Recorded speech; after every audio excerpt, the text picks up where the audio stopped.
Welcome to Indiana Sports Beat Radio, brought to you by the Hard Truth Distilling Company in Brown County, Indiana. So for the thousands in attendance and the millions watching around the world, it's time! Three on the way. Oh! It went in! It went in! And Indiana wins the ball game! Know your role and shut your mouth, you jabroni! Float game for the win! Ayler's gone! Goodbye, touchdown, Indy! Woo! IU! America! They got a football team now! It's pretty simple. I win. Google me. You know that I'm the cream of the crop. Now, from the Hard Truth Studios, here's Jim Coyle. Hello, everybody. Welcome aboard to another edition of Indiana Sports Beat Radio, coming to you from high atop Rick House #1 from the Hard Truth Distilling Company studios on this Thursday. Post Pacers up 2-1 in the NBA Finals Thursday, I should add to that. I hope everyone is doing well, no matter where or how you're listening, whether it's on one of our great radio station affiliates like 97.7 ESPN, The Ref, always the right call, down in Evansville, and the voice of the region up in the region on 1230 AM, 104.7 FM, WJOB, and in Fort Wayne on Fort Wayne Sports Station, 1380 The Fan. Keep it locked right where you got it all day. You don't need to go anywhere else. If you're following along on social media, you know the routine. Hit the subscribe and like button. But the like buttons mean a lot. So we would really appreciate it if you do that. Just take the 2 seconds it takes and bang, hit on that. But plenty to get to today. Looking forward to another fun show as Coach will be joining us as usual in his 9 o'clock spot. Bob Kravitz will be along. We'll talk to Curt Denari, who got to call his first NBA Finals ever last night. What a cool gesture by the Pacers and Mark Boyle, the regular radio play-by-play guy. Saw a tweet that said just because he shouldn't be punished because he chose TV over radio.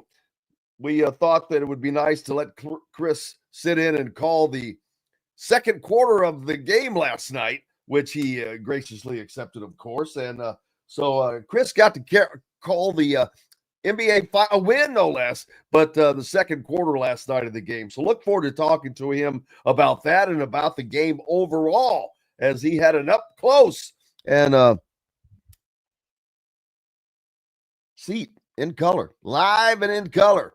Man, absolutely. And we'll get to talk to Nick Kosko from On3. We'll talk about what the Big Ten's going to look like, college football in general, what thoughts on the Hoosiers. Nick had, I think he had Indiana going 9-3, and someone was commenting on one of the shows one day, and I'm like, man, on Twitter rather. But I'm like, man, he's a national guy picking Indiana to win 9 games. And he was saying, well, you don't have faith in Indiana. They're going to be better than that. Well, it's not that, but think about that. How many national people are out there picking Indiana to win 9 games? They've done that one time, 2 times what? And 2 times in their history? So, but yeah, look forward to that. And the coach will be along, and like I said, we'll get a double dose of him and Sir Bob Kravitz as well. Hope everyone is doing well. Yeah, Las Vegas Larry is not in Las Vegas. He is in Bloomington today. So, man, went to the Pacers game last night. Wow. Yeah. What's a good reason to come in for? Speaking of what's Las Vegas, Larry, I have to be out in Las Vegas, I believe, here in, a couple of weeks? No, thank gosh, it's next month. Whoo! Big Ten Football Media Day sneaking up on us. Before we know it, it'll be here.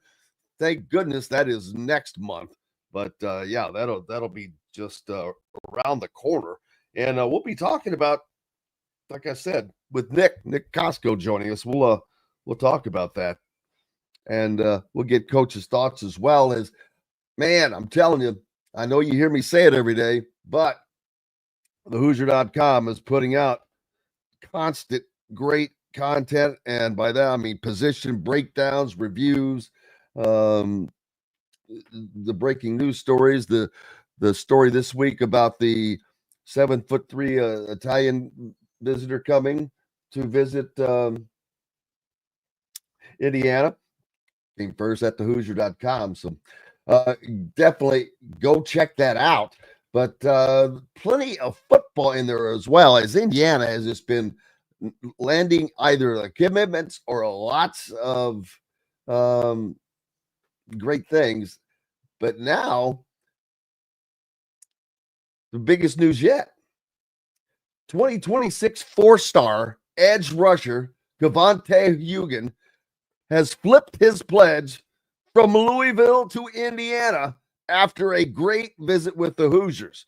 Now, that's great news and something to celebrate, no doubt, as it shows, again, as I talked yesterday, Indiana's recruiting prowess is going to continue to get better. This is something we'll be talking to Nick about with as well. So looking forward to that. And this is a big deal. I don't want to go too much into it since Coach will be joining us here in a little bit. So I'll save that. But that's some big news, man. That's the kind of stuff that you're getting in at the Hoosier.com, but not just that, interviews with people like Cavante. So that's a huge get for Indiana. So we'll talk more about that soon, man. But boy, the recruiting continues to amp up for Indiana. The good thing is it's next season's guy. So Louisville's going to keep working on him. That is one thing you can be sure about without questioning. But it looks like they've done a hell of a job. And edge rusher, very important. Man, never. Edge rushers, those guys go high in the draft. Well, I guess everybody can go high in the draft, but those are that's a specialty item there. That's what's known as a specialty item. But yeah, the Indiana's recent surge continues as Curt Cignetti, man, that Hugan's pledge to Curt Cignetti and the Hoosiers came just hours after he decommitted from Louisville, where he had been committed since only March 22nd. His commitment also follows a weekend visit to Indiana. Don't want to get too excited. Sounds like he makes some quick decisions too. So let that stuff play out because there's still time to be had. Hey, let's see. I'll go ahead and take I think I'll go ahead and wait. Oh, what the heck? I'll bring him in, and I will take a break after that, Coach. Hey, Nick Kosko from On3 will be joining us as well today. Looking forward to talking to him, one of the national writers for On3. But I was just talking about this huge flip that Indiana just got. I mean, this is big news here, man. This is not some two-star kid from Indiana somewhere. No. And not that there's anything wrong with two-star kids from Indiana. That's right.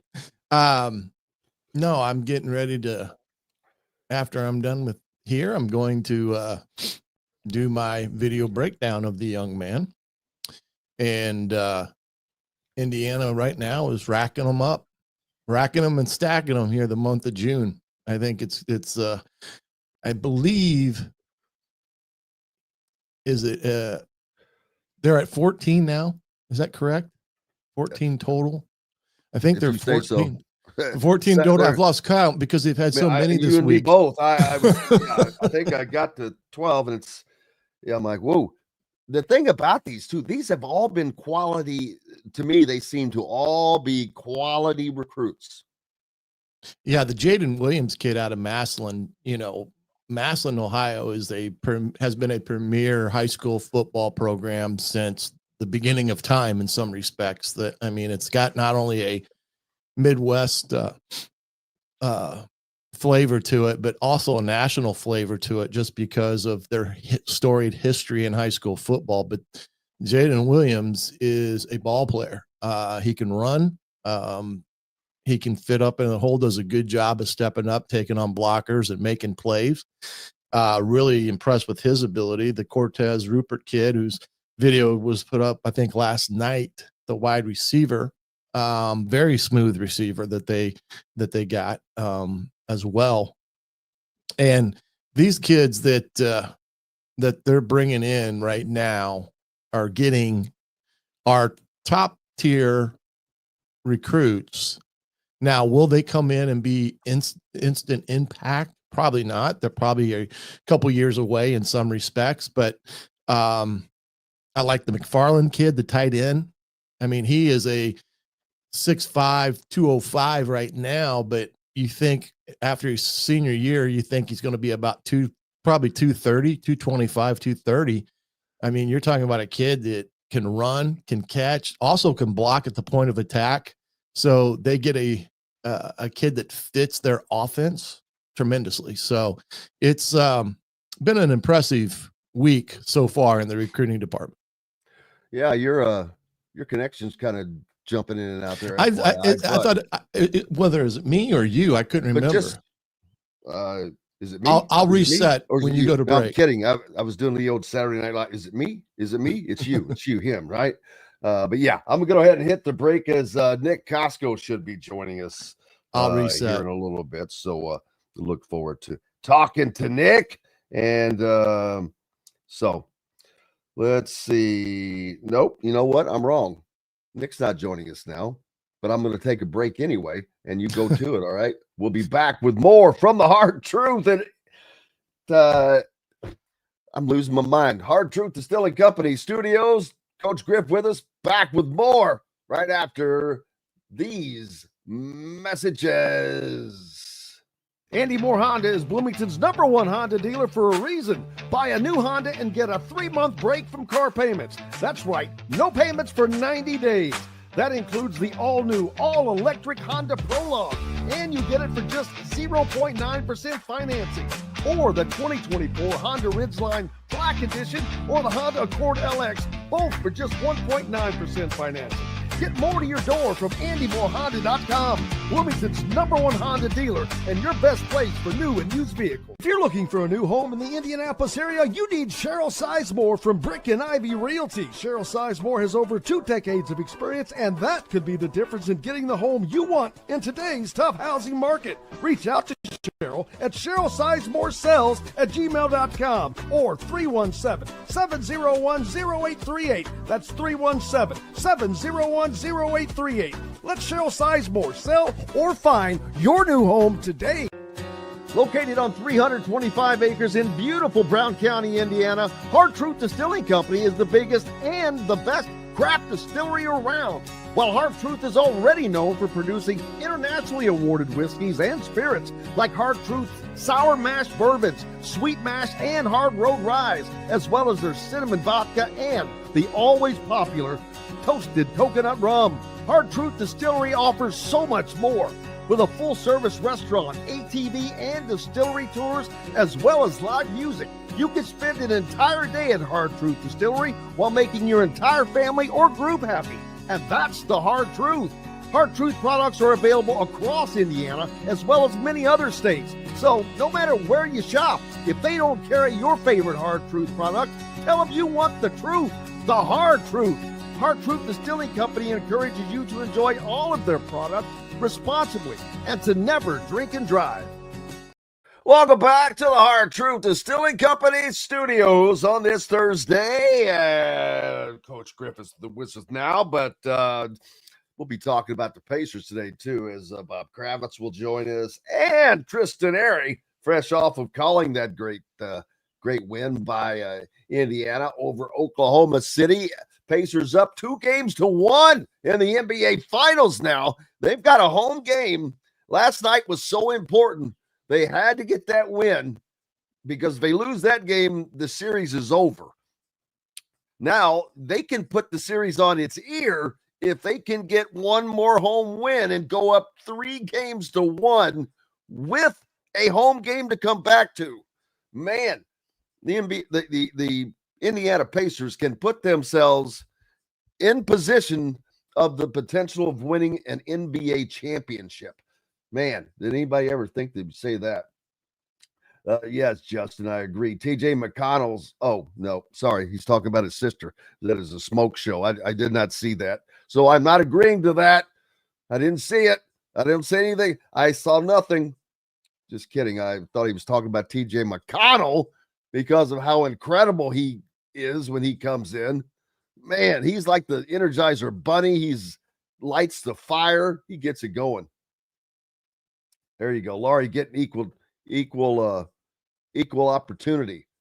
Says TJ ain't so bad either. But Coach Griff with us on the dais. Hope everyone's day is going well. But yeah, Indiana's recruiting right now in fuego as they are on fire, brother. We were just talking about Cavante Hugan. He's a 4-star edge rusher out of Booker High School in Florida, rated a top 400 player in the class of 2026 by the On3 industry ranking. Is 6'3", 235-pounder. Man, that's something nice to start with. Ranked as the number 41 overall edge rusher in the country in his class. So, yeah, like I said earlier, his pledge to Curt Cignetti came just hours after he decommitted to Louisville. So, great sign for Curt Cignetti and Brian Haynes. Don't worry about defense. They're still rolling. Yeah, you can tell it's a year for the defense in the terms of the foundation aspect of things. And I think this out of the 14 commits, there's got to be at least 7 or 8 that are on the defensive side of the ball. So they've done a good job of identifying what they want. This young man, after a visit this past weekend, decided to decommit and commit to Indiana. And like you said, it's not over. I mean, Louisville's not going to play dead. You know, they're going to still try to come back and get him. But again, it goes back to what a school can offer a kid in terms of a package. And this is the whole thing that I did on, I think it was Sunday night with Dylan Sin and with this settlement. You know, not every college is going to go full bore to the 20.5 million, top of the mountain distribution on this money. I mean, that's the maximum. Some, ACC and Big 12 may not be able to go that high, in terms of their distribution. So the Big 10 and the SEC by far are probably going to be the top dogs when it comes to maxing out what they're able to pay a kid from the TV rights deal in distribution. And then on top of that, being able to utilize the NIL funnel as well. But this is going to play a big part moving forward with recruiting on what can or can't be offered to a recruit. And you're going to start seeing schools like Indiana and some of these other Big Ten schools are going to have opportunities to flip kids based upon dollars and cents. Yeah, no doubt about that. But there still has to be an element of providing them, a place to grow, a place to build their game, and a place to win where they can win. Yes. They want a shot at playing. Everybody wants to play in the college football playoff. And if not, they want to be playing in a high profile bowl game. And that's one thing that I think it's lost a little bit is the NIL has kept guys around for bowl games, not just CFP, but for bowl games now. And it should be that should be made a part of every NIL deal in football. You stay until the team is done. Right. Not until you're done. You're done. Not until you decide it's over. It's not over until we decide it's over. Well, and Was it over when the Germans bombed Pearl Harbor? That's right. Great quote. Great quote. But you're right. With everything, there should be some form of stipulations, whether it's in the distribution of the TV right package deals that goes to the kids that are going to be paid out, or NIL money that stipulates something that your contract goes from A to B, and anything before that will cost you X. And it should, in a lot of ways, help keep a major portion of those individuals around and through the end of the season, college football playoffs or bowl season. So I'm glad we've got a foundation now that we can at least understand the parameters a little bit better. There's still a lot of black and white that really needs to be flushed out in all this, which I'm hoping at some point, whether it's the College Football Commission that's now established, provides, the guardrails and the avenue for all this. Because right now, the NCAA is basically no longer the governing body of Power P4 football because of this new settlement. They are no longer involved with it. So it should be getting more and more as we get closer to the year, some identity in terms of the rules, the regulations, and all the things that are going to happen. And, I think it's vitally important. It's a top question. Is a school like Indiana, are you going to go up to the $20.5 million that you're allowed to give for max? Can I answer that question?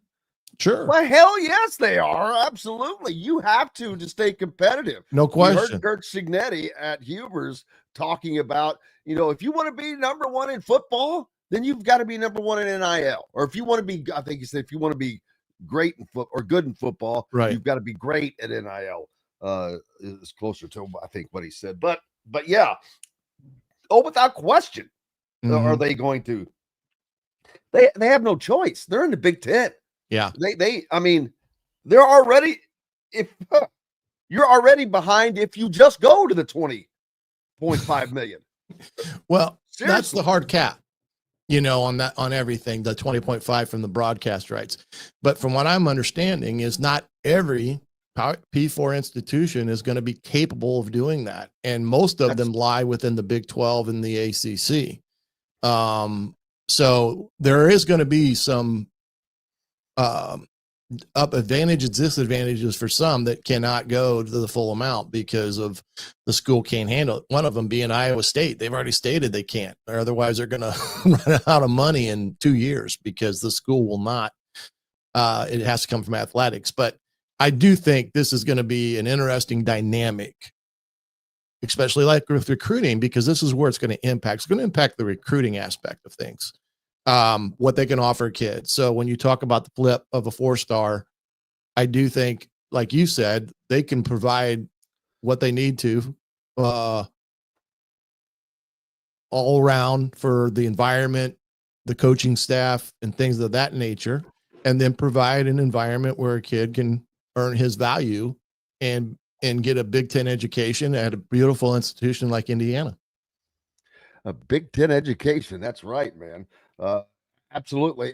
But it's also showing that Indiana, the Curt Cignetti is going to be able to provide these types of environments to me for these kinds of guys. But yeah, there's not only will Indiana go to the 20.5 million, 75% of it will go to football. Right. And that's not something that has been said or I've been told. I just fall right back on what I said a minute ago. But you don't have a choice. You have to. Yeah, you're in the Big Ten. You don't have a choice. You've got teams like USC, Michigan, Ohio State, Penn State that are already out NILing you. So you have to use every marble in the bag, baby. And that's going to be the beautiful thing about this, because now you're not going to have that big of discrepancies with the NILs and stuff when it becomes, what the cost and things of that nature are when it surrounds, the NIL with Deloitte and how that all works and things of that magnitude. So there will be some level playing fields being instituted here in the next, 1 to 5 years as we go along. But overall, the way we understood college football, the college football that I coached in, played in, is no longer that it's July 1. It's a completely different beast. And, but you're right. As far as what coaches can bring to the table, I tell you, Brian Haynes is the best seller of anything that a defensive player can look at. He can go in and show them exactly how he wants to use them, how they're going to be. And he's got the background and the proof of what they've done over the last few years, and taking a kid and making him a draft pick in a year. CJ West. I mean, that's a prime example of a kid coming in from Kent State, 1 year in the program, becoming a dominant defensive lineman in the Big Ten, and automatically going into the NFL and being drafted. And that speaks volumes to kids that they're recruiting and what they want to hear. And Bryant Haynes is a really good seller when it comes to recruiting, because he's relatable and he immediately strikes a connection with a kid. Yeah, and I'm not saying it will or will not, but it might have a factor in to keeping coordinators around as the recruiting continues to rise and they get more to work with. Now, on the other side of that coin, they're getting more to work with. Their star is going to shine more and more because they're already doing what they're doing with what they came in with what they built on, and what they continue to build. No question. And I don't think you're going to see guys jumping ship as much as we once did from a middle of the pack Big Ten team to, whether it's the upper echelon of the Big Ten or going to the ACC or whatever. Number one, like Coach Cignetti was able to accomplish, is they got the commitment, and he's got a purse of money that he can immediately match, if he so chooses, whatever an institution is trying to poach from an assistant coach off of his staff, or as in they showed this past summer with the strength and conditioning coach. And that in itself gives you the idea that Indiana is serious about becoming a big time football Big Ten program, A to Z. And whether it's coaching staff, whether it's the head coach, whether it's the administrative staff as strength and conditioning, nutrition, you name it, they're gonna learn to pay the top dollar for the talent that they want to keep involved in the program. Now, not everybody's gonna, he's not gonna be able to do that with everybody, but he's gonna be able to do it, 90% of the personnel that's in that building from day one, and that's being established now. But this coaching staff as recruiters, take the money out of it. Let's take all the money out of it. You're seeing why they're good. You're seeing why kids relate to them. Shanahan, Haynes. I can go right down the list. Bobstead. These guys do a very good job in recruiting because they're relatable. Kids relate to them. They're able to articulate how they're going to utilize the talent of that kid and how he fits into the program. And when the kid comes on campus, Coach Cignetti is already reinforcing what that coordinator, what that position coach has already told the kid. And we've talked about this before. A kid and a parent get on a campus like Bloomington, right? And whether they come a day before and get a chance to get settled around it, it sells itself. Bloomington sells itself. And that is the beauty of having a top tier campus like Indiana, academically, socially. And when a kid gets into seeing Coach Cignetti and the staff, it's, icing on the cake for them. They've done a hell of a job, and take the money out of it. Yeah, absolutely. And they're doing a good job of doing all of that and more. Man, the recruiting successes continue on for Indiana football. I'm going to have you join us again later, since Nick is actually joining us Sure. at the top of the next hour. So you can just join us then again when he comes on, so we can At 10. Yes, at the top of the hour. Okay. So we'll have you back, brother. Look forward to it. I'm not used to that TV talk, top of the hour. It's actually radio talk, but Okay, buddy. Radio, TV. we're you back got with it. more from the Hard Truth Distilling Company studios right after these messages. Know a team or group needing a fundraiser? Boost Fundraising raises more money faster and offers the most unique and user-friendly online fundraiser in the nation. Your team receives personalized fundraising pages for each team member. Free team-branded promo gifts shipped to each donor. Boost Fundraising does it all. Sports teams, marching bands, charity causes, and community groups. Go to boostfundraising.com and be sure to enter the promo code COYLE, that's COYLE, to receive a discounted fundraiser. Located on 325 acres in beautiful Brown County, Indiana, Hard Truth Distilling Company is the biggest and the best craft distillery around. While Hard Truth is already known for producing internationally awarded whiskeys and spirits like Hard Truth Sour Mash Bourbons, Sweet Mash, and Hard Road Ryes, as well as their cinnamon vodka and the always popular Toasted Coconut Rum. Hard Truth Distillery offers so much more. With a full-service restaurant, ATV, and distillery tours, as well as live music, you can spend an entire day at Hard Truth Distillery while making your entire family or group happy. And that's the Hard Truth. Hard Truth products are available across Indiana, as well as many other states. So no matter where you shop, if they don't carry your favorite Hard Truth product, tell them you want the truth, the Hard Truth. Hard Truth Distilling Company encourages you to enjoy all of their products responsibly and to never drink and drive. Speaking of drinking and driving, don't drink and drive. Bob Kravitz on a golf course. I've seen it done, but I would never recommend it to anybody. Bob Kravitz joining us now, all in red. Are you doing Santa Claus early? I don't think so. No, I've been in a sick bed for about a week, so I've been a little under the weather, so I'm just kind of hanging out. Well, I'm glad to hear you're getting better. I know that you got hit with the strep throat and things of that like that, man. But I hope you are feeling better. That is no fun. No.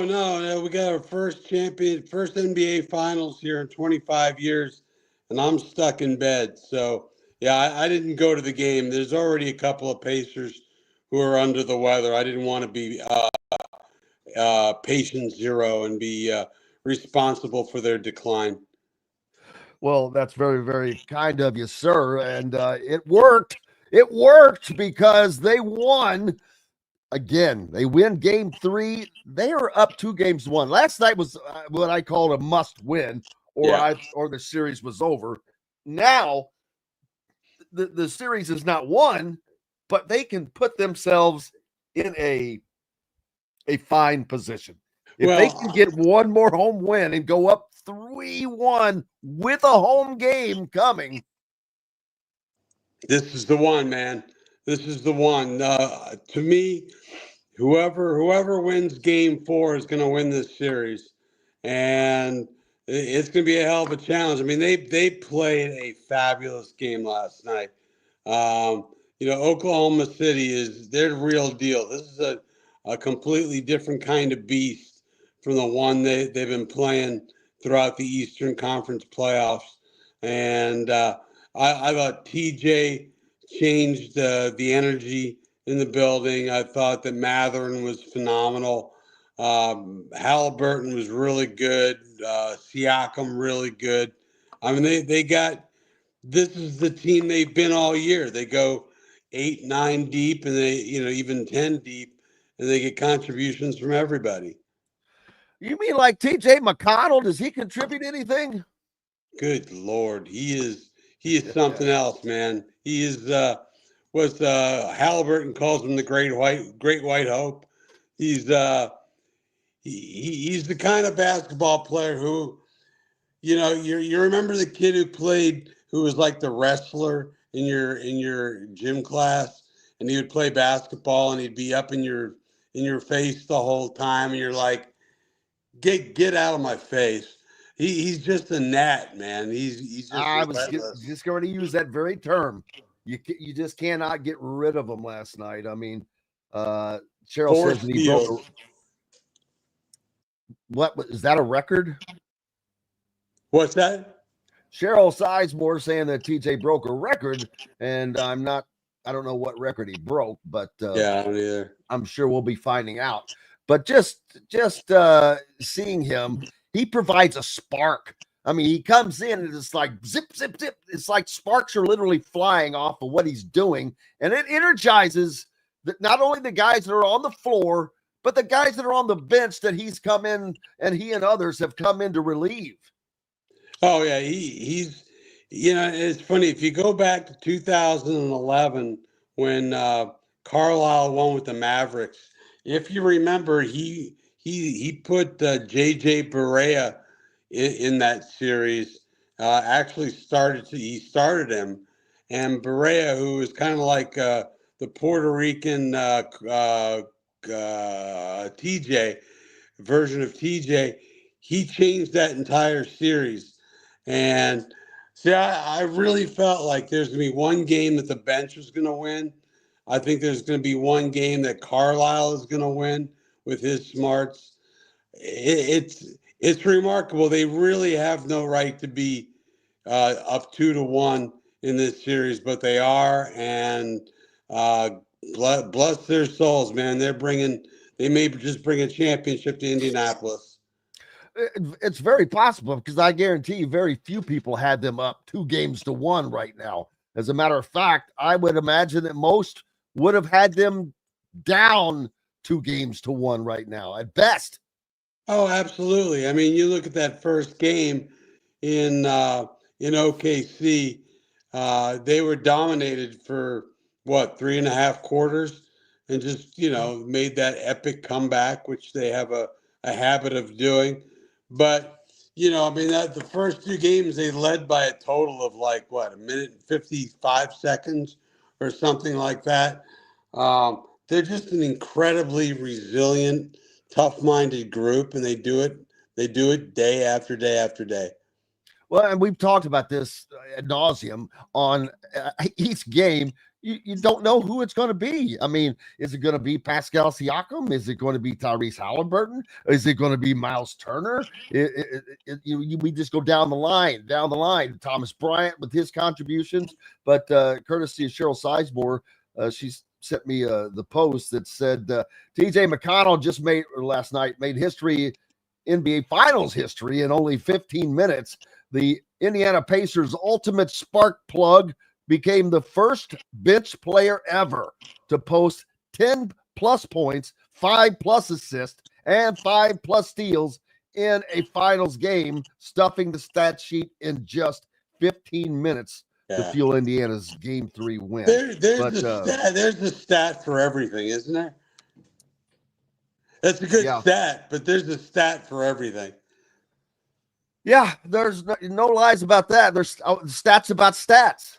There's stats about stats. No, but he was remarkable last night, and he that's just what they needed because they came out slow. Holmgren was getting to his spots. Jalen Williams was having a game, SGA, but they hung in there. And McConnell was marvelous. And Mathurin, Mathurin is never gonna fit perfectly into what the Pacers want to do, but as a bench player, as a primary scorer off the bench, he's very effective. And you kind of knew there'd be that one game where Mathurin was going to be a difference maker, and that game was last night. And I didn't even mention him. I mean, when I was going down the list, I mean, there's so many easily to leave one out, but not him. As they 27 points. That's all. Off the bench. You add that to what TJ McConnell did. I mean, and Obi Toppin. Yeah. Oklahoma City if Indiana wins this next game and they're down 3-1, well, just going in down 2-1, they have beat the crap out of people all year long. They're not used to having their backs against the wall. Well, they were in this position exactly against the Denver Nuggets in the second round of the Western Conference playoffs. They lost the first game on a heartbreaker, just the way they did to the Pacers. They won the second game. They lost game 3 in Denver. So they were down 2-1 in that series, and they stormed back and they won it by 7 in 7 games. So Oklahoma City has been in this position before, and I would suspect that they're going to play their best game on Friday. Yeah, they have to. They have to bring it. It's all on the line. I mean, this is not, doesn't wrap the series up, but it starts to put the wrapping paper on it. Right. And and this Pacer team, I just talked about Oklahoma City, not accustomed to having to play with their backs to the wall. That's all the Pacers have done all year. Right. The Pacers have just done this. They've done it throughout these series, not having their backs against the wall so much, but in games they have on the road. And so they have played in these tough environments. And so I don't know and they've got a little bit more experience. I don't want to say lack of experience, because they've run roughshod through everybody virtually in the NBA this year. But the Oklahoma City Thunder are the second youngest team in the NBA. Right. And, to win a finals with that would be an amazing thing to accomplish.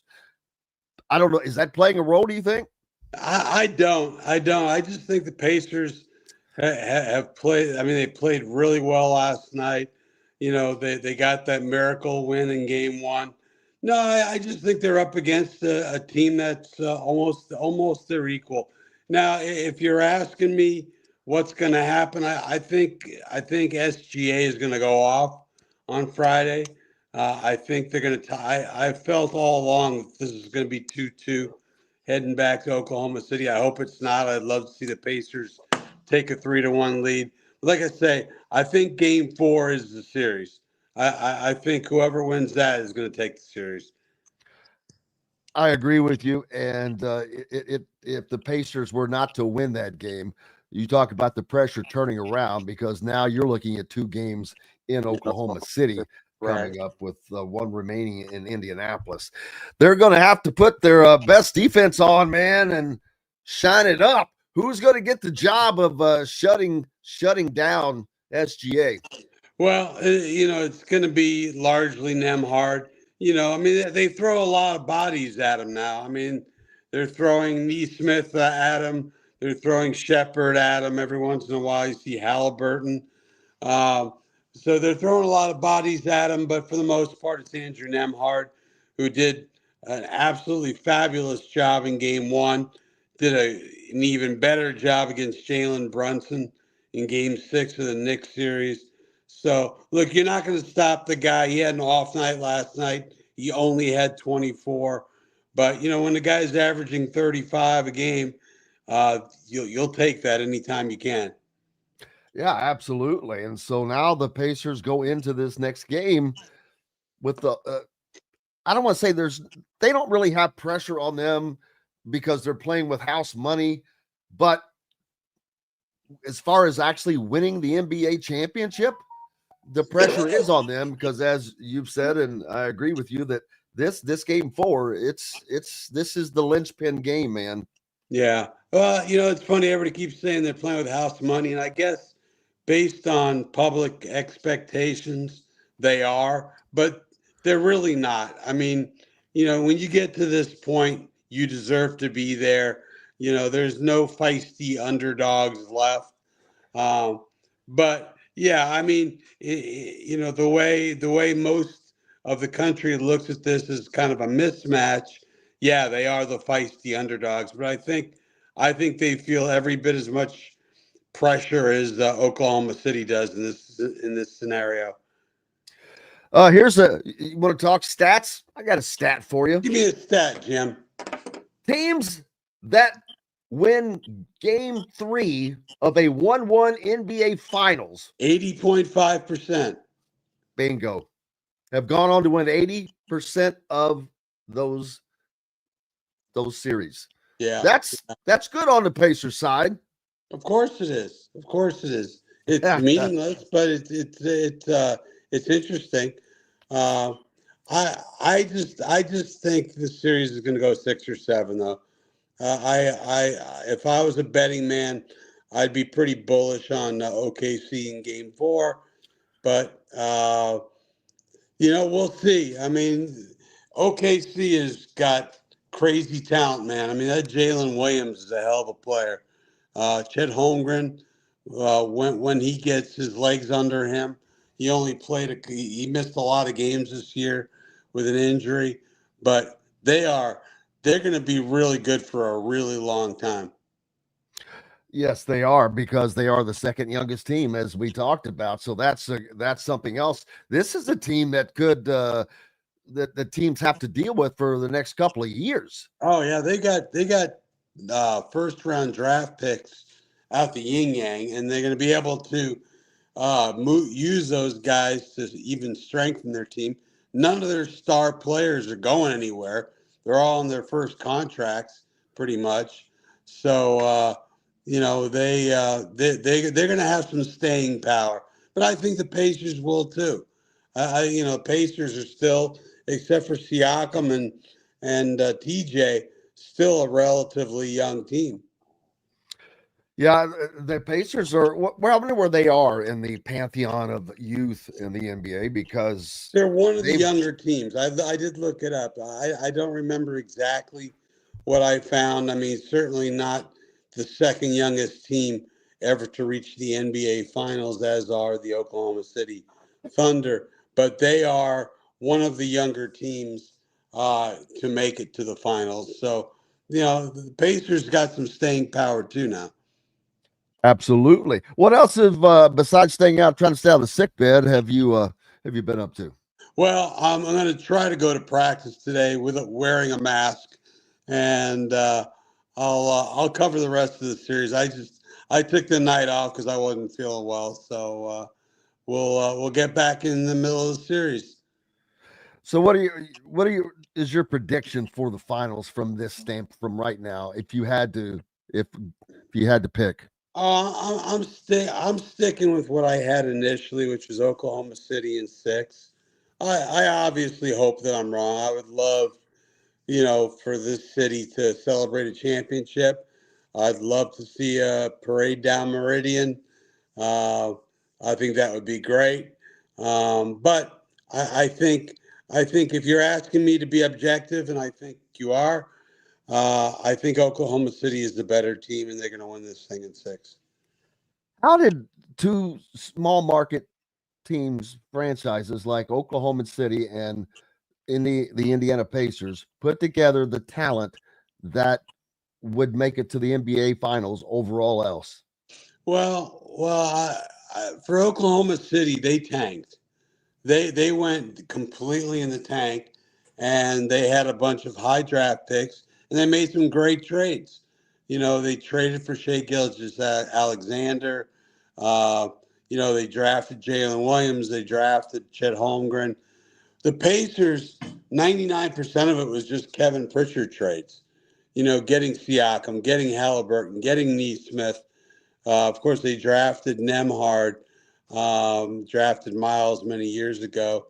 But this has been great for the NBA. I know the ratings stink, and that's too bad. People say they want to see great basketball. The truth of the matter is people want to see superstars. And neither one of the, SGA is a superstar, but he's not up there with LeBron and Steph Curry and all those kind of guys yet. But yeah, the two teams have done it in somewhat similar ways. They both got bad, and they got good, and they've utilized a really smart decision making from their front offices. People do want to see superstars, Bob. That's why we have you on. Well, there you go. You're the best. Golf? You got any golf plans anytime soon? No, I had to cancel a couple of tee times along the way because not feeling so good. Yeah, like my wife said, when you're blowing off golf, you definitely don't feel good. Yeah, that's a fact, man. Well, hopefully you can get back out there soon. I'm sure the I'll be Prairie good. View is missing you. I'm sure all the guys I owe money to are missing me. Were you in Oklahoma City when you weren't feeling well, by the way? Yeah, I was in Oklahoma City. Yeah. Oh man, that had to make it even rougher. It was a brutal trip. Not to complain, but I will. It was a brutal trip because I felt so under the weather the whole time. But I wore a mask, so. Well, I guess that means you didn't get any Whataburger. I talk about Whataburger to everybody who comes in here that's going to I've done Oklahoma City. Whataburger many times, but no Whataburger this time. You know, they have that spicy ketchup that I love. So I've found other outlets for that. So I'm a happy man again. So all right, there good. that is, man. Well, when's your next piece coming out? Probably tomorrow, I would guess. Yeah, tomorrow or Friday. Depends on whether I get my sorry behind up and go to practice today. Make sure you're checking that out at bobkravitz.com. He's the man. Appreciate you, my friend. Thank you, buddy. You betcha. We've got more coming up from the Hard Truth Distilling Company studios, including Curt Cignetti, who got to call the second quarter of the NBA Finals last night. Back with that and more on the other side. If you're looking for a new home in the Indianapolis area, you need Cheryl Sizemore from Brick and Ivy Realty. Cheryl Sizemore has over 2 decades of experience, and that could be the difference in getting the home you want in today's tough housing market. Reach out to Cheryl at CherylSizemore@gmail.com or 317-701-0838. That's 317-701-0838. Let Cheryl Sizemore sell or find your new home today. Located on 325 acres in beautiful Brown County, Indiana, Hard Truth Distilling Company is the biggest and the best craft distillery around. While Hard Truth is already known for producing internationally awarded whiskeys and spirits like Hard Truth Sour Mash Bourbons, Sweet Mash, and Hard Road Rye, as well as their cinnamon vodka and the always popular Toasted Coconut Rum. Hard Truth Distillery offers so much more. With a full-service restaurant, ATV, and distillery tours, as well as live music, you can spend an entire day at Hard Truth Distillery while making your entire family or group happy. And that's the Hard Truth. Hard Truth products are available across Indiana, as well as many other states. So no matter where you shop, if they don't carry your favorite Hard Truth product, tell them you want the truth, the Hard Truth. Hard Truth Distilling Company encourages you to enjoy all of their products responsibly and to never drink and drive. When it comes to apparel and promotions, Freethink has you covered, literally, whether it's 24 or 200 shirts for sports leagues, businesses, or groups. Freethink Apparel and Promotions can also create your very own merchandising store. Freethink Apparel and Promotions did it for Indiana Sports Beat Radio, and they can do it for you. Whether it's screen printing, embroidery, digital printing, promotional products, vehicle wraps, or anything else under the promotional line. See what Freethink Apparel and Promotions can do for you at freethinkapparel.com. Welcome back to the Hard Truth Distilling Company studios on this Thursday. Glad to have you along and glad to have Curt Cignetti joining us, fresh off of calling his first NBA Finals ever in second quarter of last night's game. What a cool deal that was. I saw the post that Mark Boyle put out that he was the Pacers and Mark were asked you to come sit in to call some action, man. That had to be pretty fun and pretty cool. It was first radio game I had done in 10 years. The last radio play-by-play I did, other than the race, the Indianapolis 500, was 2015. I did Game 5 of the WNBA Finals, Fever, and the Lynx in Minneapolis. So it was a thrill. I just can't thank Mark enough for reaching out and offering that opportunity. It was great. It's like riding a bike, right? Television, as we know, is much different than radio. but I felt really good doing it. And the Pacers had a great quarter. They scored 40 and had the halftime lead. So it was a great opportunity to experience the NBA Finals as an actual broadcaster instead of watching as a fan. Knowing that you were going to do that, what was the preparation different? Not really. I mean, you know, I had not prepped for a game since Game 5 of the Milwaukee series. So as I told my wife when I got the opportunity, hey, I need to sit down and do some prep. And I did my charts very similar as if I was doing a whole game. And then I sat up there with Mark and Eddie in the first quarter and kept track of scoring and fouls just like I always would, so that when I got to the second quarter as a broadcaster, it was sort of seamless. In my head, I had done the first quarter, but of course I actually had not. So no, I think, you know, from a radio standpoint, you just have to know you got to paint the picture. People can't see the video. You've got to be more descriptive and, you know, really not leave a lot of dead air. From a television standpoint, Jim, I've always said it can be difficult because you're trying to figure out, am I talking too much or am I not talking enough? And so from a television standpoint, that's sort of how you operate. But from a radio standpoint, you need to be descriptive and describing exactly what's happening where on the floor. And I felt really good about that. I mean, I'll listen to myself and give myself my own critique, but I felt pretty comfortable doing it last night. I'm sure it was flawless and seamless. No question about that. How much fun was it doing that?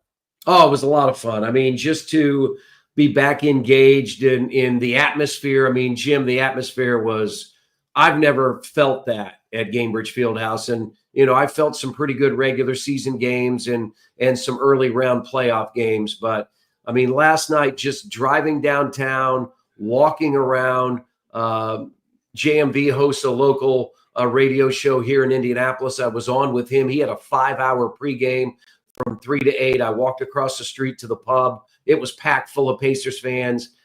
Just the energy in the city right now, it's just hard to describe. And for the Pacers to get the win last night, go up 2-1, was huge. Yes, it was, because I was talking with Bob earlier that last night I talked about it being a must-win game. Now Game 4 is the linchpin game. Bob thinks that whoever wins this game wins the series. I think that if the Pacers don't win this game, they don't win the series. So I guess that's saying the same thing. But you can enjoy it for, like they say, 24 hours, and then you got to let this go because you got another game coming now in 2 more days. Yeah, it's the only time in the series that there's only 1 day off between games. Every other time there's multiple days off between. Oh, I didn't realize it was. Yeah. So game 5 is Monday after Game 4, of course, tomorrow. And then Game 6, if necessary, is a week from today, Thursday. And then Game 7 is on June 22nd. So it's the only time in the series where it's a short rest period. And hopefully that plays into the favor of the Pacers because they're the home team. I did think that Oklahoma City late looked a little bit gassed. I thought the Pacers did a really good job of running them throughout the game. I thought Rick Carlisle, the way he utilized his bench was very good. I mean, Obi Toppin, TJ McConnell, Benedict Mathurin, all stellar performances last night off the bench. Ben Shepherd, in the short time he was out there, I thought played well. So I thought that was really impactful what the bench did. They outscored Oklahoma City's bench by a large margin. And if you think back to Game 2, it was Oklahoma City's bench with Alex Caruso and Aaron Wiggins that put up some big numbers. So the Pacers were able to counter that with their own strong play off the bench last night. Yeah, and I was just thinking of that, not knowing that there was going to be just 1 day between games. That should play into the Pacers' hands. You mentioned that Oklahoma City may have looked gassed. Well, this should add to that because their legs don't get that rest that they're probably going to need, and this should be something the Pacers have to take advantage of because this is all season long. You've been going since January, and you've been running people to death. now you can run them into the hole. So this is an opportunity. Yeah, I think the one thing too is if you look at Indiana's 2 wins, Jim, what's been most impressive is they've had to rally in the fourth quarter to get those wins. And Oklahoma City was one of the best teams in the NBA when it came to leading games at the fourth quarter. In the regular season, Jim, they were 61-2 when they led after 3 quarters. The Pacers in the playoffs have beaten them twice when trailing after 3 quarters. So I think that says a lot about Indiana, what we've seen during this playoff run. They're now 9-1 in clutch games. And we've defined clutch as plus or minus 5 points with 5 minutes to play. The Pacers 9-1, and I think they've won 18 of their last 20 games in clutch. So that's been a great strength for this team, and we saw it again last night. Yeah, absolutely. And what we also saw is something that has been the backbone of this team throughout the playoffs, the bench. And not just one guy.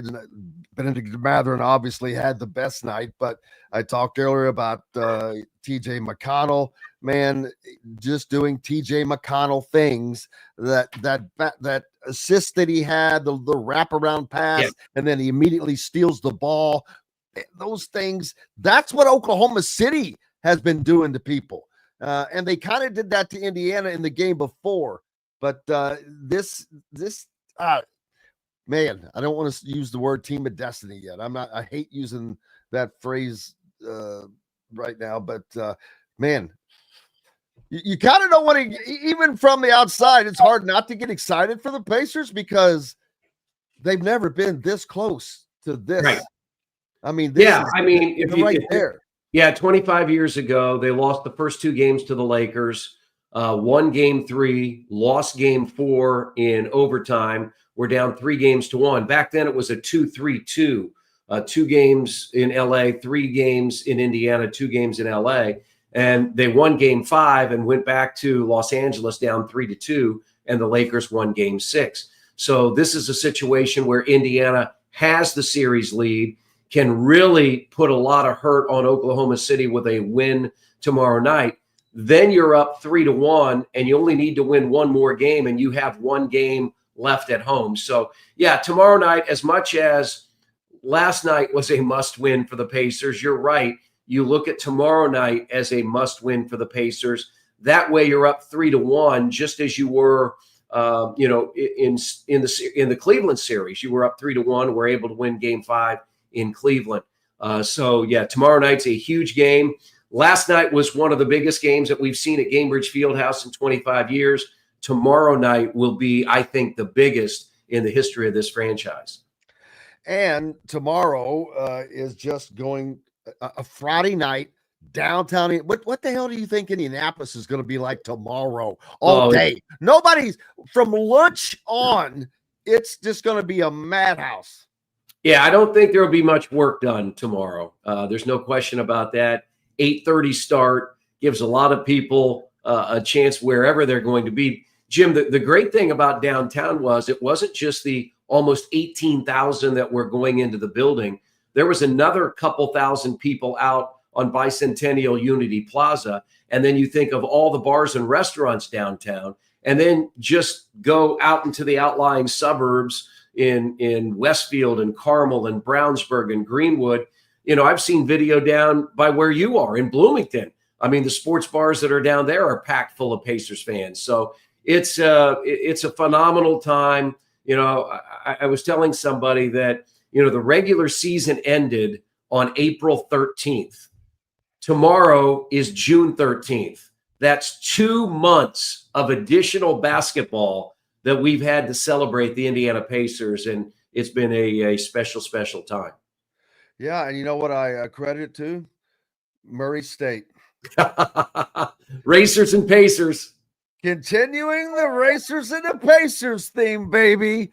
And so hopefully that they stay in the College World Series long enough for the Indiana Pacers to wrap this thing up. But yeah, it is just oh man. can you imagine this city if the Indiana Pacers win an NBA championship? You can't put the cart before the horse and all that, I know, but you're allowed to dream. You're allowed to think about it. Just thinking how cool that would be to have, because Indianapolis is, while it's a big city, it's not a large city. It's not Houston. It's not Philadelphia, a city like that. And the same for Oklahoma City, probably more so for Oklahoma City. Is Indianapolis bigger than Oklahoma City? Yeah, I mean, Indianapolis is like market size 25, and Oklahoma City's 47. So yeah, these are, if you look at a head-to-head situation, what I was told is it's the matchup of the two smallest markets in NBA history since like 1955, when the Fort Wayne Pistons played Syracuse. That was Fort Wayne and Syracuse back in 55. So that's almost that's 70 years ago. And so we've never seen anything like this. I think it's fantastic to see these two organizations who just 3 years ago each won 20 plus games. They've rebuilt around young stars. Shai Gilgeous-Alexander for Oklahoma City, Tyrese Halliburton for the Pacers, and they play a fun style of basketball to watch. I mean, Jim, if you didn't have a horse in the race last night and you just were sitting at home watching last night's game, it was a terrific basketball game. And I expect we'll see more of those the rest of the series.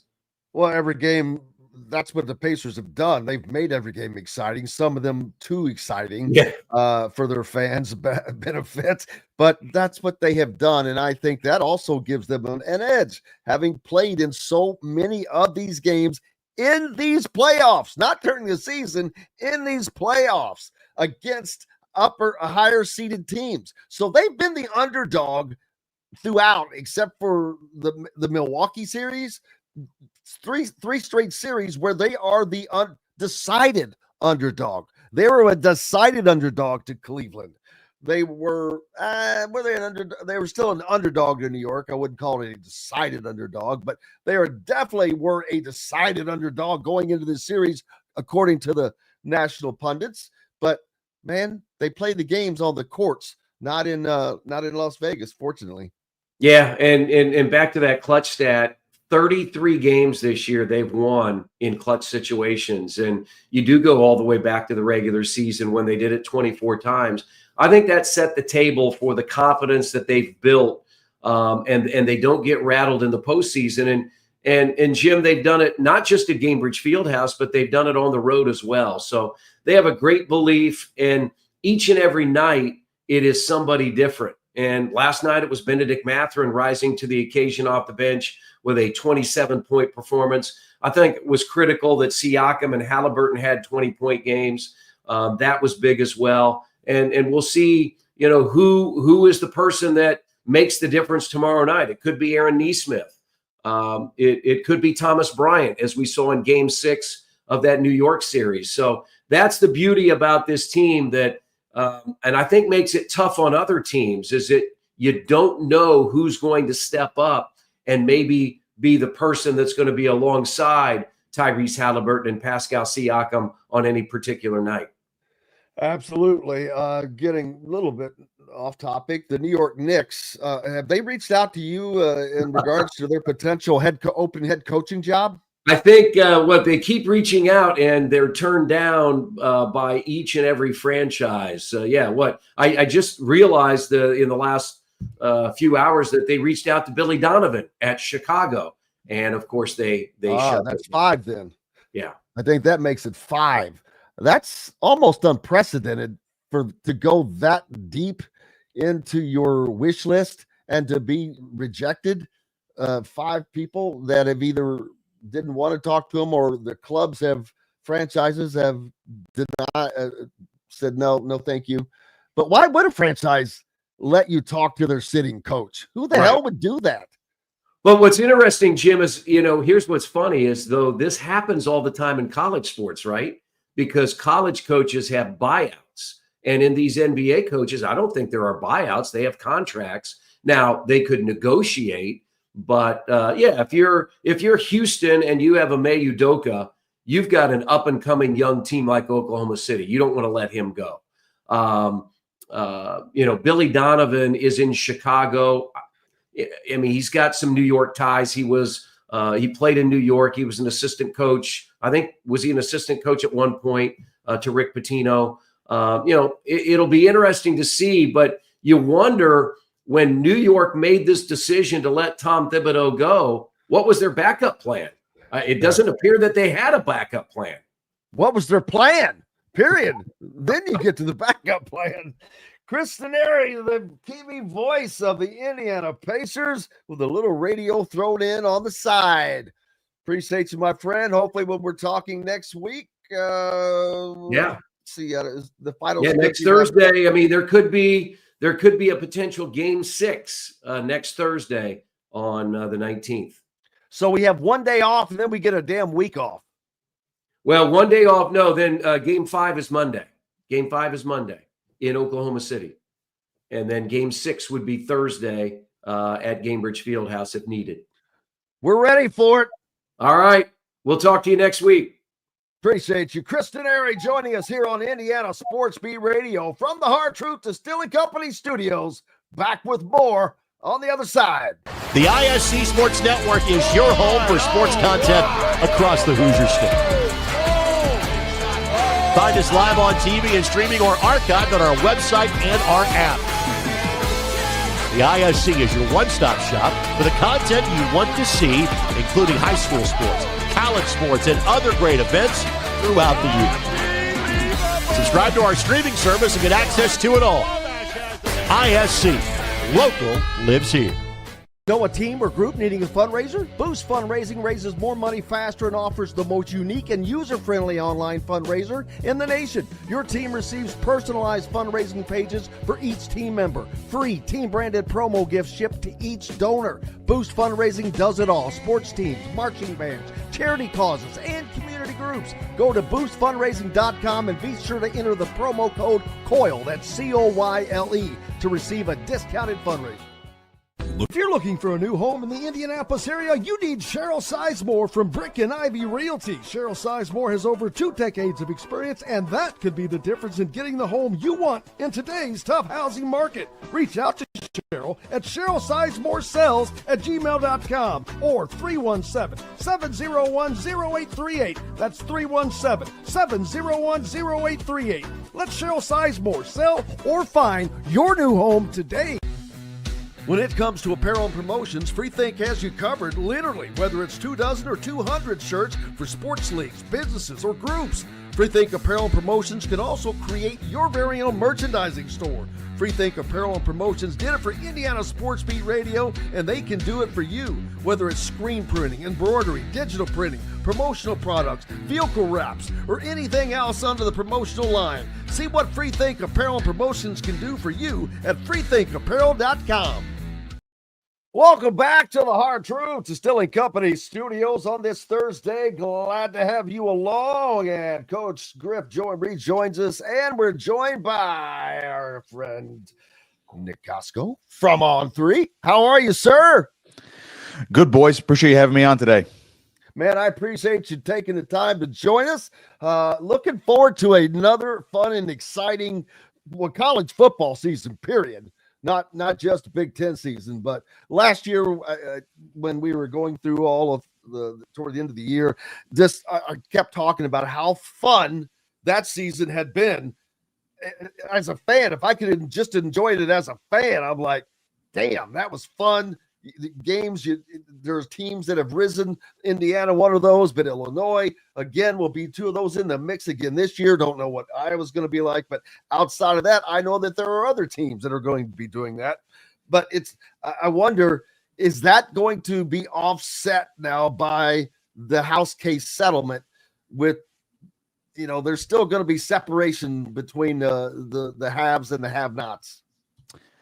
You probably still are going to have that for a little while. I mean, when you look at the House settlement, you're probably waiting for, all right, how is this going to even out? How's it going to, I guess, rectify itself over the next couple of years? Because, you still have coaches or ex-coaches like Mac Brown who said the other day, I still want a salary cap. There should be a cap on how much you could spend on, younger players. It should be like a scaled system. So there's a lot of nuance to this conversation, but I think because at least off the bat, it seems like I would imagine a lot of the big programs, at least the Power 4 institutions, are going to put their resources into the football program if they're not a basketball school, of course, and they'll be on an even playing field, so to speak, with the amount of money that they have at their disposal, at least from the house settlement. But the problem is there's still no cap on what these outside collectives and these other donors can do as well. So in the case of, obviously when you're talking about in Indiana versus, let's say, an Ohio State or an Oregon, I could just say without even knowing any numbers that a school like Ohio State or Oregon will have more outside money from donors, collectives, wherever the case may be, compared to an Indiana. Now, I'm not saying that can change, but I think until that is rectified, or maybe that there's other rules in place, you're still going to have the quote unquote have now, the haves and the have nots compared to, maybe it'll slow down a little bit, with the amount of money that schools can now spend and pay their players directly. But I think the presence of outside collectives in terms of the NIL space, where there's really no rules or cap on that still to this day, that'll still be a looming factor for the big programs as they look to outspend, even the mid-tier Power 4 programs. Coach? Well, yeah, I mean, I think the NIL, I'm interested to see how this Deloitte group, clearance house, however you want to call it, established. I wonder when, since they're involved, is every time that a deal's gone through, do they bring it out in an envelope and open it up and the deal is? That'd be great because we get to know what the deal is. But how they're going to establish this value, whether it's legit, whether it's not legit, to say that a running back's worth is X versus a running back at so-and-so. I'm interested to see how this is. I saw an article that said the biggest people that would have been racked up for the NIL were those that were particularly closest to the school, in that regard. So have you heard anything on that as it pertains to establishing levels or, how they're going to do that? Haven't heard directly, but I'm with you. I'm curious on how this is actually going to work. I believe it's $600 is the amount, the dollar figure amount. So it's like, I mean, if somebody were paying me NIL money, I'd be lucky to get $10. You know what I mean? So I mean, I don't have to claim that, but it's almost like, hey, this is going to be taxed or something. You know what I mean? So you have to claim it if it's over $600. I'm not really sure where it's going to go with it or how they're actually going to, I guess, establish, whether it's levels or determine someone's value. And I that brings up almost a pretty general question of, how do you determine a high school kid's value or a transfer portal kid's value? And I think it's, it goes back to the old expression, beauty is in the eye of the beholder. So, one school could value this running back a lot more and pay him a lot more. Then all of a sudden they're paying him, what is it? Let's just say 6 figures. And all of a sudden they have to, send that and get it basically approved by the clearinghouse or however it's going to work. I think the genesis of it is probably to say, we don't want you guys to throw this money around willy-nilly, or you at least have to be public with what you're doing, because again, you see all these reports of what these kids are getting in football, basketball, even some of the Olympic sports. I cover wrestling very intently, and I've been around college wrestling for over 10 years. Some of these guys are getting big time paydays, but there's a lot of speculation on what they're actually making. It's like, well, these big wrestling programs or big football schools, they're going to throw out, well, we have blank checks. We have these donors that are disposed that can write out blank checks. We don't have to tell anybody what we're spending on it, because they're just going to write it off as, maybe a donation to a charity or something. So I'm not sure where it's going to go exactly. I think it's a step in the right direction to at least make this public. And if college sports is going to go to the way of professional sports, we see it all the time with pro athletes. We know their contract numbers, or at least the general numbers of what their contract is worth. And that is all for public consumption. So I think that's the direction we're going. Whether it's a good idea or not for college kids remains to be seen. But I think if you're going to have to go into the direction of pro sports, this is what you have to do. Well, and we've seen, I'll use Indiana for an example, just because it's easy, that they have been able to put together a competitive team, and they are able to follow that up. And it looks like with the uptick in recruiting, that does not seem to be slowing down. It seems to be continuing to move. Just had a flip today of a kid from Louisville to Indiana, 4-star edge rusher. So it's ironic. There was an event not too long ago, and that the basketball coach has always been the featured speaker. And not only was the football coach the featured speaker this time, beforehand, when the media got to meet with both coaches, someone asked Curt Cignetti about something to do with NIL. I said, well, I'd like to have brought in a few more guys, but Darren had to replace his whole roster and money got a little tight. And just joking. And some people wondered if there was some truth to that scenario, and there just might have been, but Indiana is not. I don't know how they can ever compete at like a school like Indiana, Rutgers. I'm not greatly informed on how Rutgers' NIL situation is, but I wouldn't think that Indiana nor Rutgers could compete with the Ohio States or the Michigans or the Penn States of the world. No, not necessarily. And I think it's going to take somebody who's going to be very generous. You know what I mean? So if there's a rich guy out there or a rich woman who wants to say, you know what, I have more money than I would ever know what to do with, and I want to start investing into these schools' athletic programs because I happen to go here or my kid goes here. That's one thing. But I think for schools like that, you need to get lucky because you don't have the built-in brand like an Ohio State, a Penn State, a Michigan. Those schools have more money than they know what to do with at this point because it seems like there's an endless supply to the donor base because they have a large alumni base, and frankly, they're just richer schools. They don't have this long storied tradition. You look at Indiana last year, best season in program history when it comes to the football, and then all of a sudden you're like, okay, now there's expectations, but oh yeah, we need to start catching up to the Michigans, Ohio States, Oregons, Penn States, because they have all this money within the Big Ten. And you're looking at, I guess, the way the Big Ten allocates money. Rutgers was waiting on their full share from the Big Ten, from getting into the Big Ten over 10 years ago for a long time, just using it as an example. And just going back to the point about the house settlement and the amount of money that these schools are going to be able to allocate from the nearly $3 billion that the House settled on with the NCAA.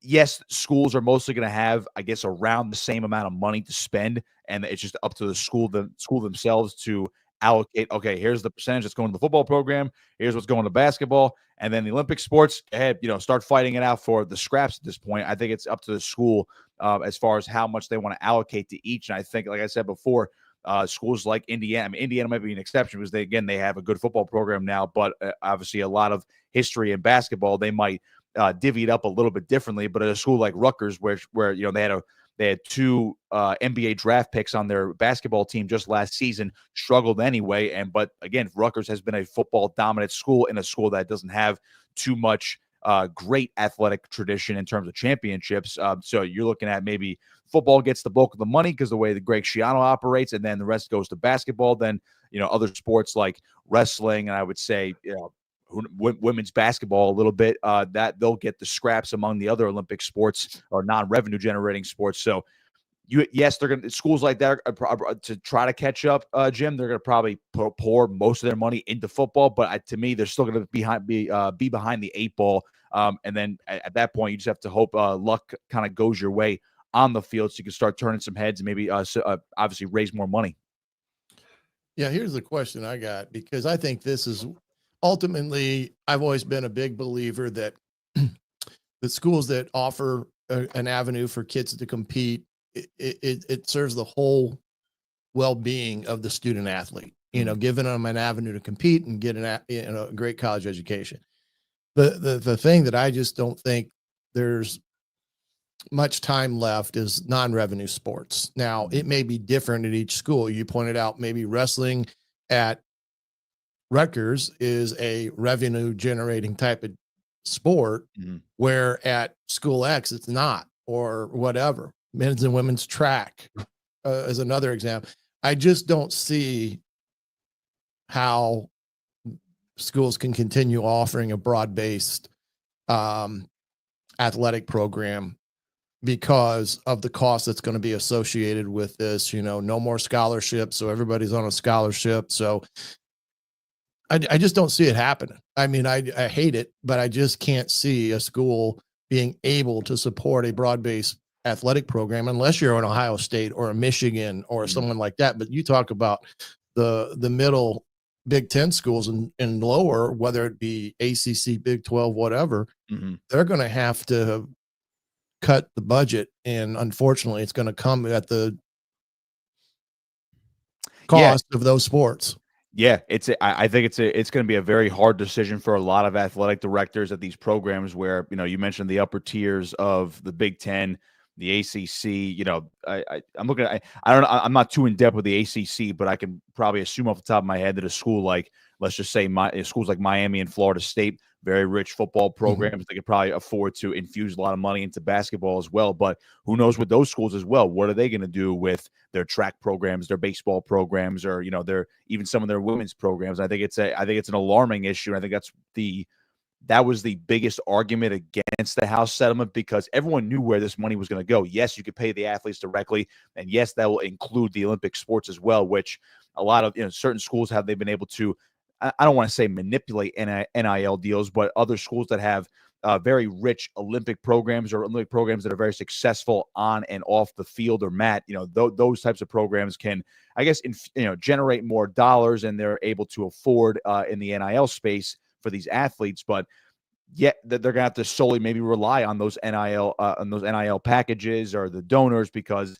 the revenue from the school that's going to be able to be paid back to the athletes, it's going to the big sports. It's going to football, and it's going to basketball. So it's kind of the same situation that they were already in, because again, even before all this, guys, we were talking about, hey, here's your revenue generating sports, here's your non-revenue generating sports, and they're kind of just floating there on the athletic department's budget. So I think but there's still going to be, it might accelerate now where it's like, hey, we're pouring all this money into football and basketball. This is the amount of money we're getting, but we have to keep up in the arms race with facilities, paying players, getting kids in the transfer portal if we want a competitive product. And it's going to come at the expense at some of these sports that are, most of the time it's going to be the sports that are not performing in terms of the wins and loss column, but sometimes it will come at the expense of the programs that are successful. And it's like, hey, sorry, basically it's like, hey, thanks for your service, tough decision right here, but we have to cut you, and good luck in the future wherever you may go. I think we're headed down that path, unfortunately, and like you, I do hate it. Schools are gonna have to be very, very crafty in order to keep a lot of these programs. And just coming from a wrestling guy, yeah, I'm worried about it. We see wrestling programs basically cut every single season. Some then come back the next year, whether it's a new program or an old program that was cut a few years ago. The example of Cleveland State, where the government had to get involved, to keep Cleveland State wrestling, and they ended up adding a women's program. So who knows where all this goes, but I've seen it firsthand, and we're definitely not slowing down anytime soon. Last question on this issue, and while we don't have the answer to this question, but it begs another. Robert asked, what will the time frame be for the clearinghouse to make a ruling? Well, we don't know yet, like I said, but my question is, with this being new, there's going to be an instant backlog of all of these that have to go through. Are they prepared, first of all, for this? Because every deal that's over $600 has to go through this. So that means 4 years of student athletes all hit at once. I have no idea how they're going to get this done, to be honest with you. Correct me if I'm wrong, but I think when the initial settlement came out and the ruling, wasn't it June 7th or June 9th? It was a couple of days ago where it's like, yeah, here's your deadline to turn in your NIL deals. And I think they just extended that. And it's like, okay, can you imagine as you just mentioned, the backlog of deals that need to go through this clearinghouse now and get approved? It's like, yeah, all right, I make $700, I'm getting $700 for, doing this advertisement on top of, whatever I'm making in terms of, basically these kids are making a salary now. But can you just imagine if you were just an Olympic level athlete, an Olympic sport athlete, whether it's, track, baseball, lacrosse, whatever the case may be. And let's say you did an advertisement for one day, you made $700. You now have to get that approved. How long is that going to take on top of, basically half the football team has to get their NIL deals approved. So however long it's going to take, I feel like we're going to be in a situation where, you guys know how offices work sometimes. Yeah, a backlog of papers. Either we're not going to worry about it. It's like, all right, keep doing what you're doing. It's a free for all. We're not going to worry about it. Or they're just going to go, you know what? Yep, approved, and they're not even going to look at it. I think we're also looking at something like that, because I can't imagine what that office or however the situation looks, where it's like, oh yeah, we have X amount of deals we have to approve. Okay, go ahead, just pass it on to the next person. I think that's where we're headed as well. Okay, now we're going to talk some football, man, as Big Ten Media Days just a month away, 6 weeks away probably, out in Las Vegas. So this season is going to be here quicker before any of us know it. And I'm ready for it. I can't wait. But now I saw ESPN's, they put their list out the other day of projected finish. I'm trying to get it pulled back up and I can't quite get it. I can't remember if they had Ohio State at the top, which Yeah, they I'm did. gonna In terms assume of the they order did. of finish, yep, yeah, they did. Mhm. And who do they have follow them? So we pulled this the other day at On3, just to kind of analyze ESPN's FPI, which we love doing, of course, because everyone loves arguing about ESPN's FPI. The top 5, at least for the Big Ten this year, in terms of the order of finish, with all their percentages to win the Big Ten, to go along with their FPI rating this year. Ohio State was number 1, so the defending champs are back at the top.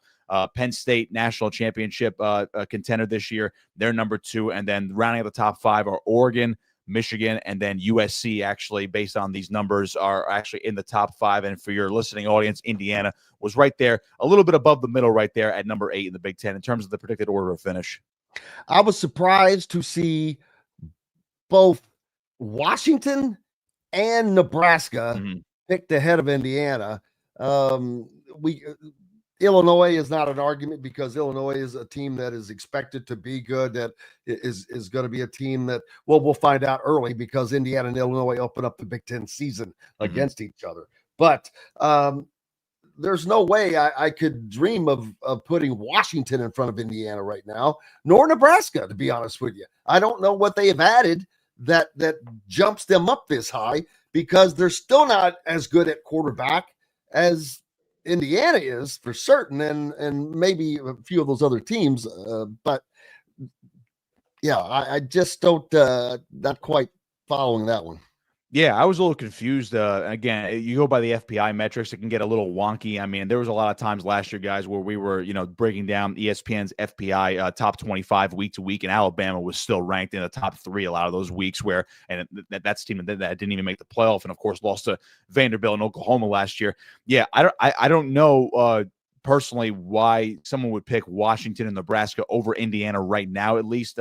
You mentioned the quarterback. I love Mendoza coming over to transferring in from Cal. I think Cignetti got a really good one right there under center. But I'm looking at Washington right now. I believe their projected starter is Damon Williams. Obviously they were off of now his name escapes me from last year, but they had a different quarterback last year who was a transfer. And Washington got to a bowl game last year. I'll give Jed Fish some credit though, getting into the postseason, and where he left.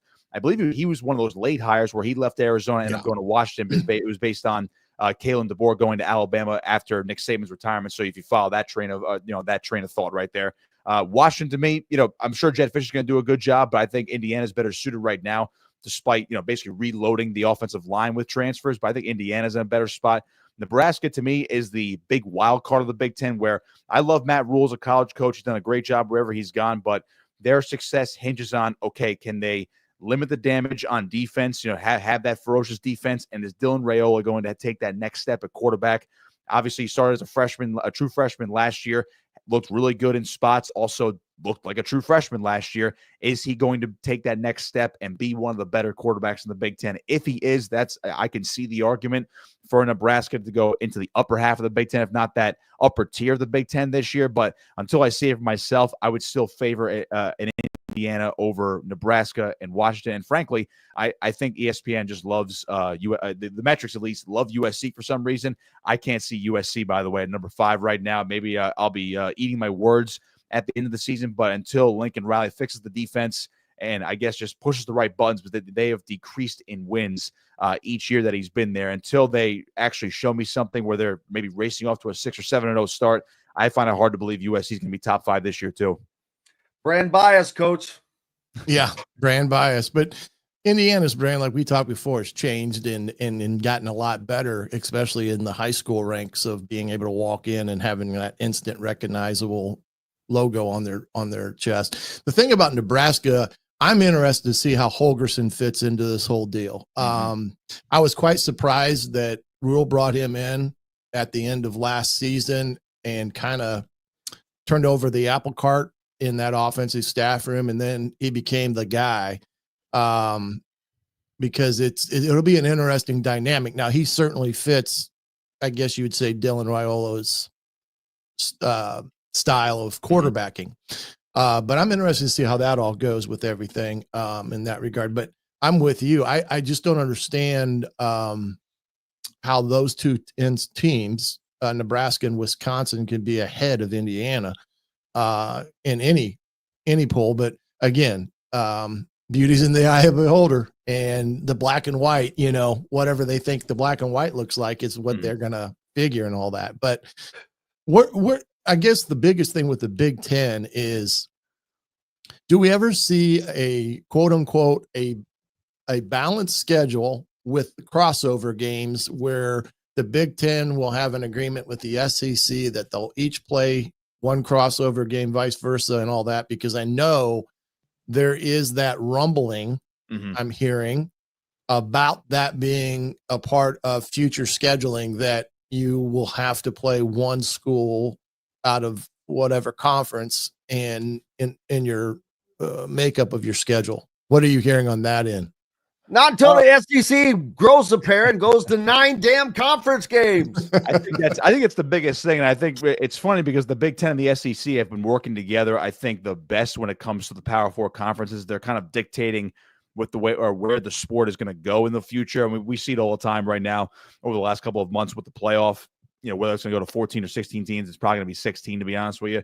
Some people argue that 14 might be low-key better just because of the buys at the top, but they've been working together quite well. Greg Sankey and Tony Petitti, they seem to be guys on the same page, but I'm with you. I think if the SEC and the Big Ten are going to come to some sort of scheduling agreement where you start rotating games where, let's just say, you have Big Ten team and SEC team, they'll play each other this year, and then it just starts rotating down some sort of ladder or however it's going to work, where you don't play the same team year to year, or maybe like a home and home for 2 years. Then every 2 years you switch the SEC opponent.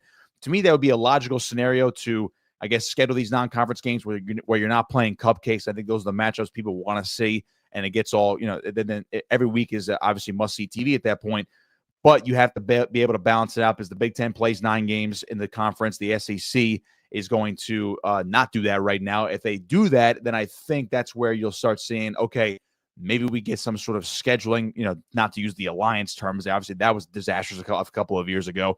But I think you'll have some sort of scheduling alliance if the SEC does go to 9 games. But again, that's up in the air, and it seems like the powers that be in the SEC, Greg Sankey, who's the commissioner, he's just like, you know what? We're worrying about ourselves. We'll help out everybody else, kind of, but we're worried about more the playoff. And I think these the conference commissioners, especially Sankey and Petit, I think they're more worried about, hey, are we going to do automatic qualifiers for the college football playoff? Are we going to have four auto bids for each of our conferences? Let everybody else fight it out, and then of course we're going to take some at-large bids because we're the Big Ten and we're the SEC. I think that's what the focus is right now. I would love to see a schedule where a Big Ten, maybe it's Big Ten and SEC crossover. Now, in a perfect world, guys, I mean, you don't want to shut out the group of 5 conferences, but maybe in a perfect world, everyone plays 9 conference games, 12-game schedule, and if you're the Big Ten, your 3 non-conference games are against an ACC, a Big 12, and a SEC opponent. That'd be great, wouldn't it? We call dream, and I don't think I'm going to see that in my lifetime, to be honest with you. No, I don't think the SEC would agree to that, first of all. No. They don't like to put themselves in any situations where they may not be showing their best. Especially with the bowl eligibility. Exactly. What's up next for you, man? I'm just cruising through the summer right now. Obviously, I talk a lot about wrestling, college wrestling. Actually, we are going to provide some coverage on On3 this weekend, Saturday in Newark, New Jersey. It's Final X, so they're doing the best of 3 series in all the world team weight classes to determine Team USA. So you'll see a lot of great college alum, from Iowa, Penn State, Oklahoma State, you name it. You'll see I'll see a lot of those guys for men and women this coming weekend. So that'll be really cool to see that event actually for the first time in person for me. I've only ever covered that event from afar. So quick drive up to North Jersey for me, and then we'll see where it goes from there. But then once that's done, guys, I have to wait. I gotta wait for football for college, and obviously high school in our backyard here in South Jersey as well. But it's going to be exciting. It's going to be a good summer, but we all know how it works. Summer's going to fly by, and all of a sudden we're talking about, all right, how are we going to fix the football program after week 2? Yeah, that's what we're waiting for. Indiana, not known for its wrestling prowess, but under Angelo Escobedo over the last 5 years, I think now, he has really done an incredible. Hell, they were ranked. And I remember when I first saw it, I was like, wait, what?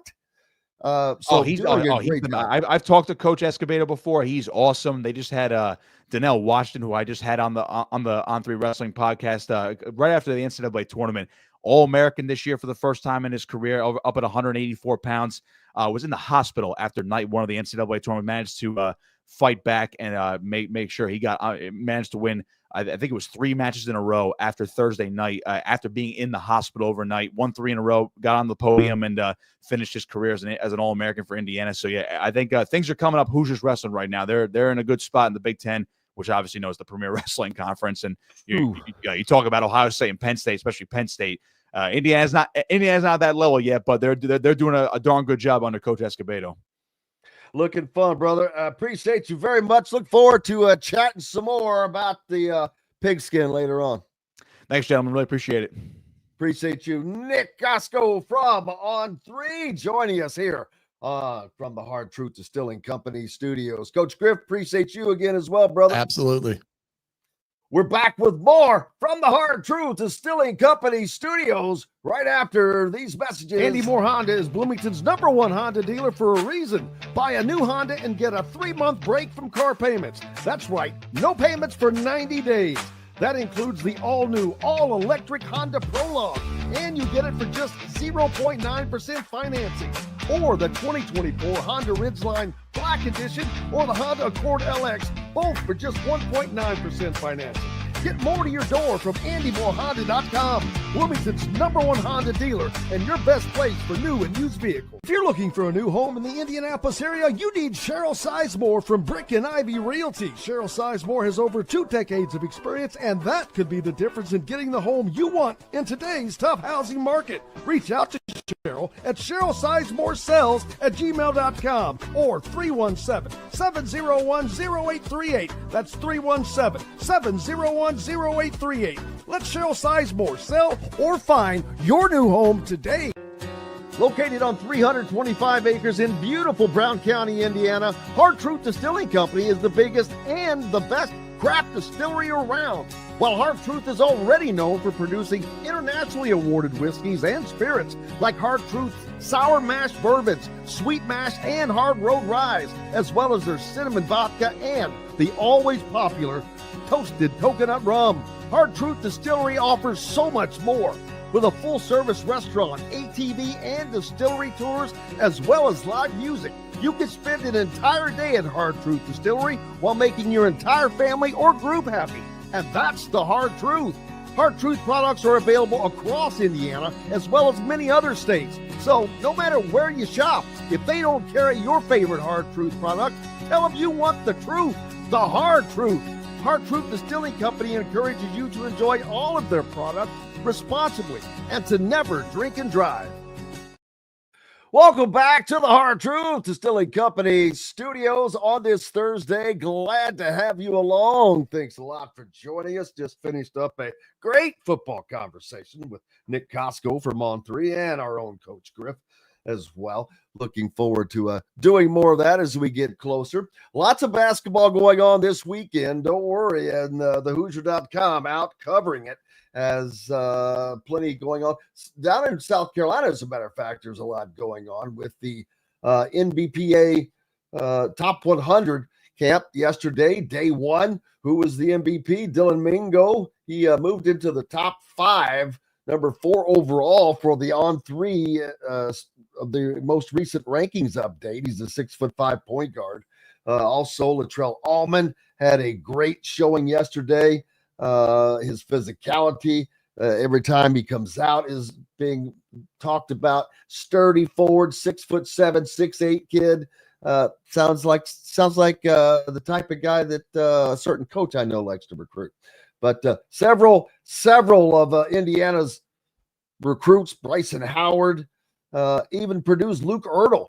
The NBPA Top 100 camp runs a lot of side and high pick and roll, so allowing the ball handler to get downhill and make a read. Luke Ertl plays with a great pace, and he is always on balance. That consistent center of gravity helps him to navigate in the paint and make the play for his team. Ertl has an array of finishes showing a pull-up, a floater, and a finish at the rim.